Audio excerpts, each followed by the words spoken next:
ओम शांति। 2-10-23 की वाणी है। मीठे बच्चे, नई दुनिया के लिए बाप तुम्हें सब नई बातें सुनाते, नई मत देते, इसलिए उनकी गत मत न्यारी गाई जाती है। प्रश्न: रहमदिल बाप सभी बच्चों को किस बात में सावधान कर ऊंच तकदीर बना देते हैं? उत्तर: बाबा कहते, बच्चे, ऊंच तकदीर बनानी है तो सर्विस करो। अगर खाया और सोया, सर्विस नहीं की तो ऊंची तकदीर नहीं बना सकेंगे। सर्विस के बिगर खाना हराम है। इसलिए बाबा सावधान करते, सारा मदार पढ़ाई पर है।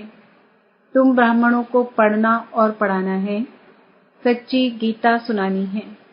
बाप को रहम पड़ता है, इसलिए हर बात की रोशनी देते रहते हैं। गीत: जिस दिन से मिले हम तुम। ओम शांति।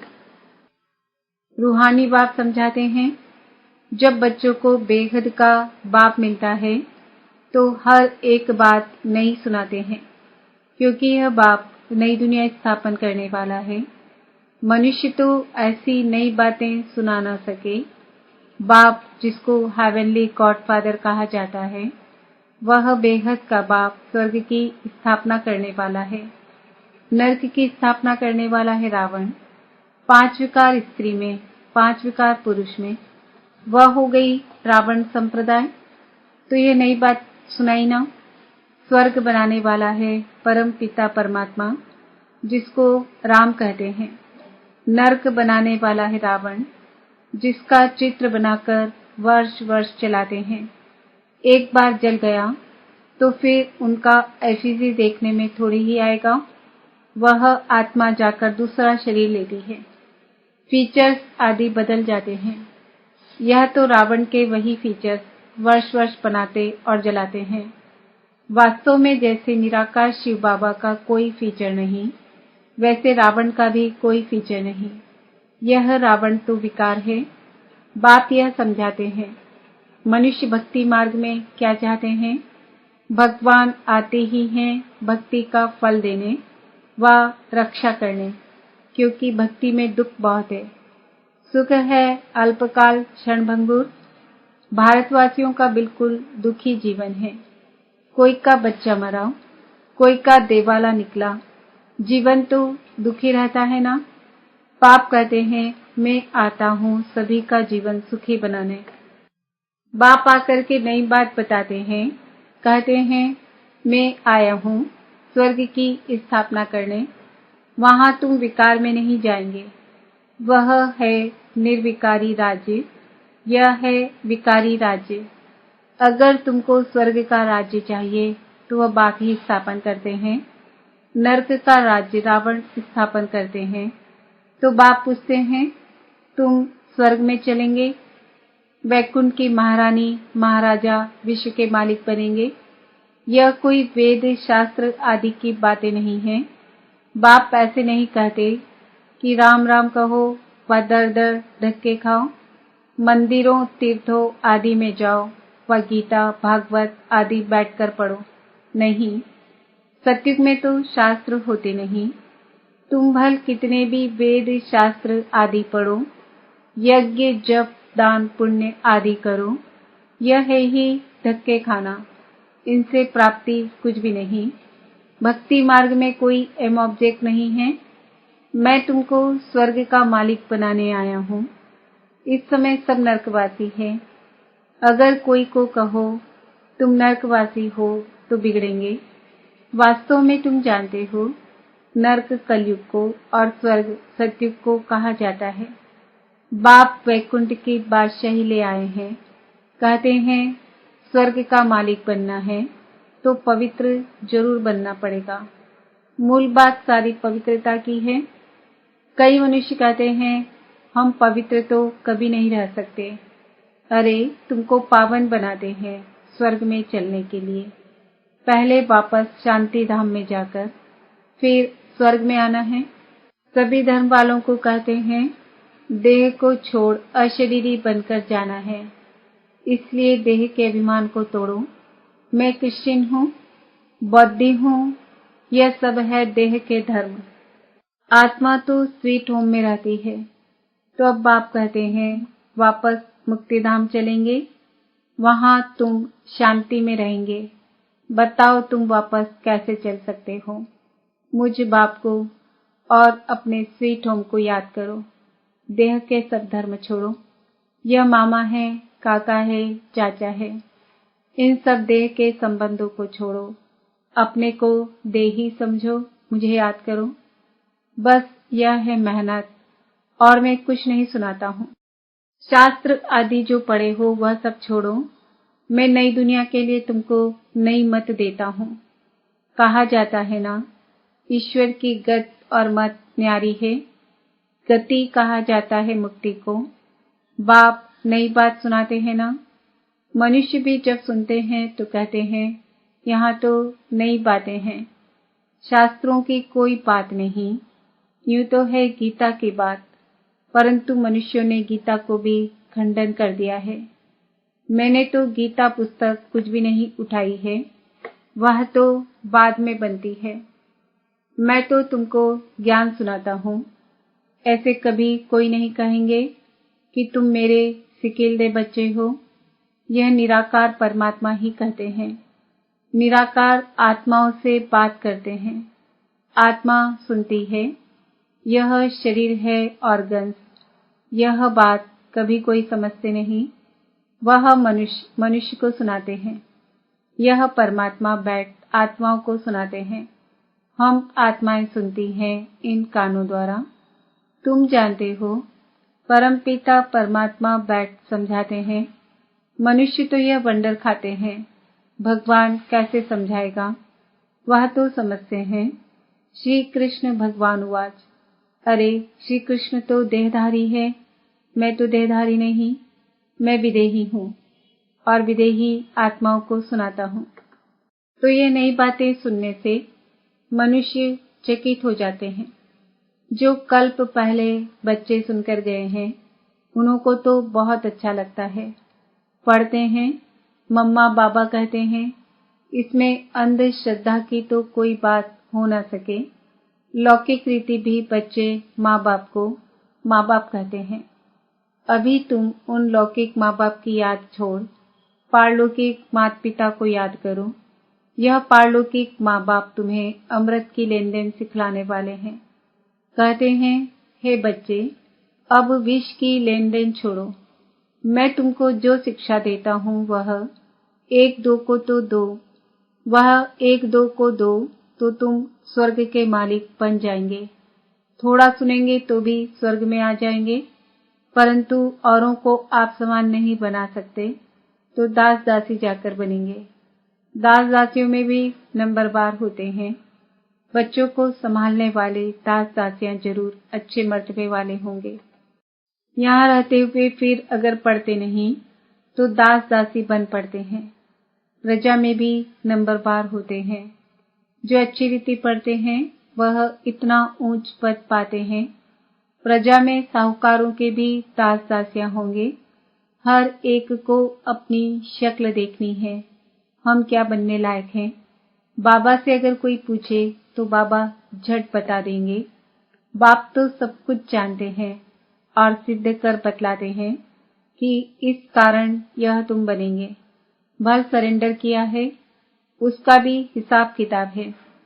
सरेंडर किया है परंतु कुछ सर्विस नहीं करते, सिर्फ खाते पीते रहते, तो जो दिया वह खाकर खत्म करते हैं।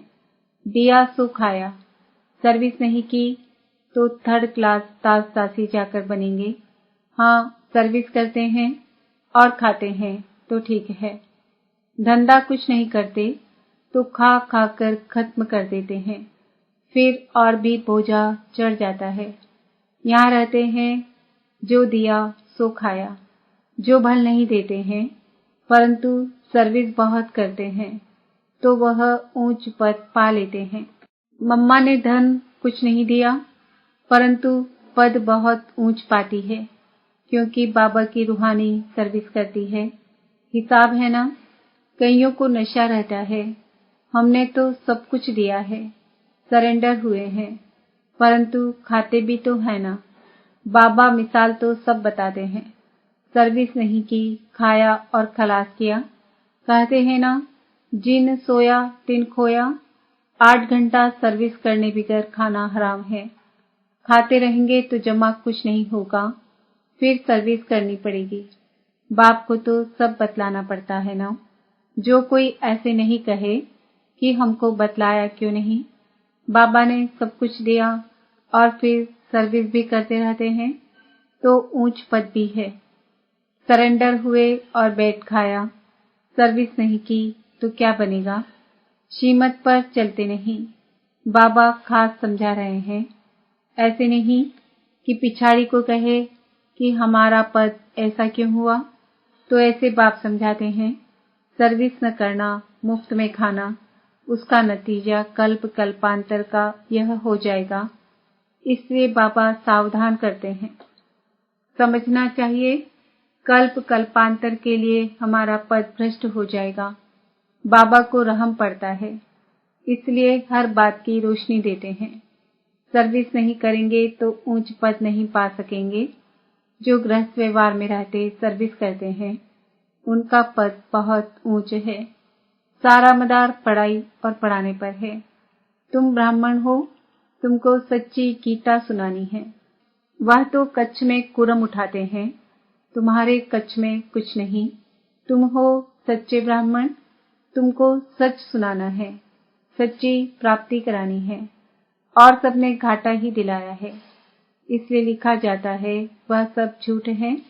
बाबा सच सुनाकर सचखंड का मालिक बनाते हैं। यह तो समझने की बात है। विश्व का मालिक बनना कम बात है क्या। सेंसिबल बच्चे जो होंगे वह तो प्लान बनाते रहेंगे। हम सोने की ईंटों का ऐसे ऐसे मकान बनाएंगे, यह करेंगे। साहूकार का बच्चा जैसे बड़ा होता जाएगा तो उनके ख्यालात चलेंगे, हम ऐसे करेंगे, यह बनाएंगे। तुम भी भविष्य में प्रिंस बनते हो तो शौक होगा ना, हम ऐसे ऐसे महल बनाएंगे जो और कोई का नहीं होगा। यह ख्यालात उनके चलेंगे जो अच्छी रीति पढ़कर पढ़ाते हैं। बादशाही तो होगी ना, तो बुद्धि में यह ख्यालात चलनी चाहिए। हम कितने नंबर से पास होंगे, बड़ा भारी स्कूल है, इसमें लाखों करोड़ों पढ़ेंगे, ढेर आएंगे।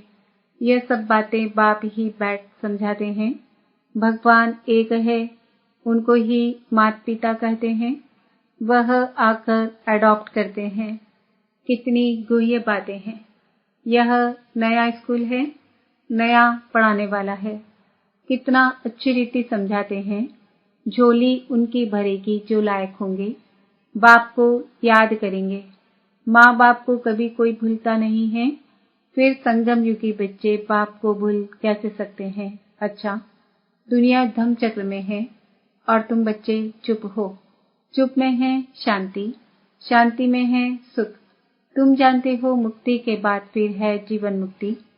तुम बच्चों को सिर्फ 2 अक्षर याद है, अल्फ अल्लाह और बे बादशाही। सिर्फ एक अल्फ को याद करने से बादशाही मिल गई, बाकी क्या बचा। बाकी रही छाछ। अल्फ मिला गोया मक्खन मिला, बाकी सब है छाछ। ऐसे है ना, हम चुप रहते हैं, जानते हैं चुप रहकर हम श्रीमत पर चलते हैं। परंतु वंडर यह है कि बच्चे अल्प को भी पूरा याद नहीं करते, भूल जाते हैं। माया तूफान लाती है। बाप भी कहते हैं, मन मना भव मध्याजी भव। गीता में अक्षर है तो तुमको गीता वालों से अर्थ पूछना चाहिए कि मन मना भव मध्याजी भव का अर्थ क्या है। बाप कहते हैं मुझे याद करो तो तुमको बादशाही मिलेगी।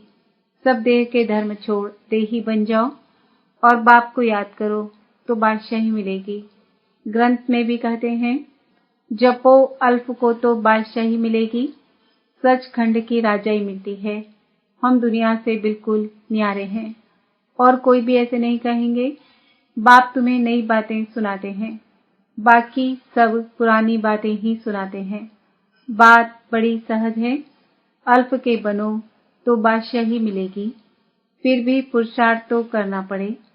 आप समान बनाने की जितनी सर्विस करेंगे उतना फल मिलेगा।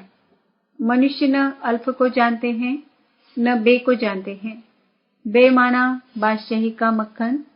श्री कृष्ण के मुख में मक्खन दिखाते हैं ना, जरूर स्वर्ग की स्थापना करने वाले ने ही बादशाही दी होगी। अच्छा, मीठे मीठे सिकिलदे बच्चों प्रति माता पिता बाप दादा का याद प्यार और गुड मॉर्निंग। रूहानी बाप की रूहानी बच्चों को नमस्ते। हम रूहानी बच्चों की रूहानी बाप दादा को याद प्यार गुड मॉर्निंग नमस्ते ओम शांति। धारणा के लिए मुख्य सार, वापस स्वीट होम जाना है, इसलिए देह के धर्मों और संबंधों को भूल स्वयं को देही समझना है, इसी अभ्यास में रहना है। बाप की जो शिक्षाएं मिली है वह दूसरों को देनी है, आप समान बनाना है। 8 घंटे सर्विस जरूर करनी है। वरदान, शुद्ध फीलिंग द्वारा फ्लू की बीमारी को खत्म कर वरदानों से पलने वाले सफलता मूर्त भव। सभी बच्चों को बाप दादा की श्रेष्ठ मत है, बच्चे सदा शुद्ध फीलिंग में रहो। मैं सर्वश्रेष्ठ अर्थात कोटों में कोई आत्मा हूँ। मैं देव आत्मा, महान आत्मा, विशेष पाठधारी आत्मा हूँ। इस फीलिंग में रहो तो व्यर्थ फीलिंग का फ्लू नहीं आ सकता। जहाँ यह शुद्ध फीलिंग है वहाँ अशुद्ध फीलिंग नहीं हो सकती। इससे फ्लू की बीमारी से अर्थात मेहनत से बच जाएंगे और सदा स्वयं को ऐसा अनुभव करेंगे कि हम वरदानों से पल रहे हैं, सेवा में सफलता पा रहे हैं।